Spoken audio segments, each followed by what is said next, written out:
என் புள்ள என்ன கேட்குறான் மேம், நீ எல்லாரும் மாதிரி என் கூட எப்போ வருவ, நீ என் கூட இருக்க மாட்டியா நீ என்னட்டு.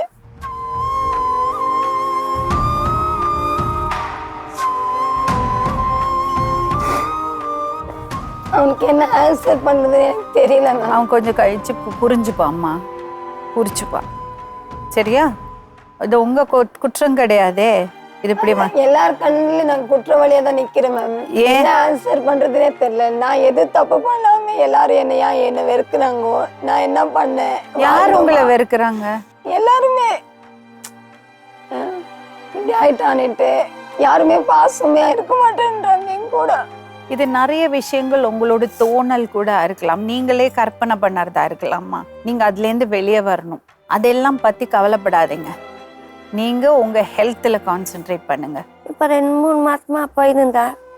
இந்த மாசம் ஆகல. 2 மாசமா மாற்றமும் திருப்பி ஒரு ஸ்டெப் இப்படி வர மாதிரி ஆச்சு. திருப்பி யாரும் கட்டல காசு வாங்க. எங்க காசு கட்டணும்? ஹாஸ்பிட்டலுக்கு மேம். பெங்களூர்ல ட்ரீட்மெண்ட் எடுத்துக்கிறேன். ஒரு லாஸ்ட் ஒரு 6 மந்த்தா ஒருத்தர் ஹெல்ப் பண்ணாங்க. அப்புறமா அவங்களுக்கு ஏதோ பர்சனல் ப்ராப்ளம் இல்லாமல் அவங்க கால் எவ்வளோ அதுக்கு செலவாகும் மேம்? 1 டைம் போன டேப்லெட்ஸு ட்ரிப்ஸ் ஒரு 5 டைப்ஸ் ஆஃப் ட்ரிப்ஸ் எல்லாம் ஏற்றுறாங்க.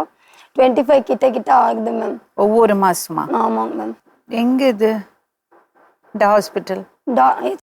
இல்லை மேம், ரிப்போர்ட்ஸ் எல்லாம் எடுத்துன்னு வந்திருக்கேன் மேம். 6 மாசம் அந்த ட்ரீட்மெண்ட் எடுத்துக்கிட்டீங்களா? மேம் யாரும் ஹெல்ப் பண்ணாங்க, அதனால எடுத்துக்கினேன் மேம். திரும்ப இப்போ குவிட் பண்ணிட்டாங்க மேம். ரெகுலராக எனக்கு மெடிசன்ஸு ட்ரீட்மெண்ட் இல்லாதனால தான் என்னால் இதுலேருந்து வெளியே வரவே முடியல மேம்.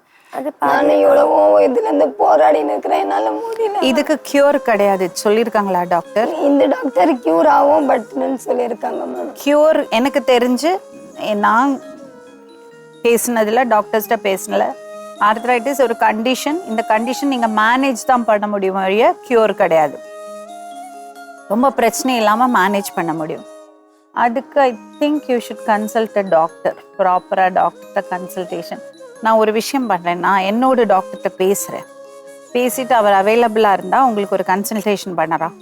அவங்க என்ன பண்ணுறாங்கன்னு பார்க்கலாம். உங்களுக்கு என்னம்மா வேணும்? நாங்கள் என்ன செய்யணும்? இதுலேருந்து வெளியே வரணும் மேம். என்னால் சாகவும் முடியல, வாழவும் முடியல, இன்னொருத்தருக்கு பாரமா இருக்கவும் முடியல. இல்லை நான் அவற்றில் அது என்ன கருணை கொள்ளான்றாங்க இல்லையா, அப்படி செஞ்சிடலாம். 2 மாதத்துக்கு முன்னே பார்க்க முடியல. இப்போ அந்த பொண்ணு டவுன்கிரேட் வந்துக்குது.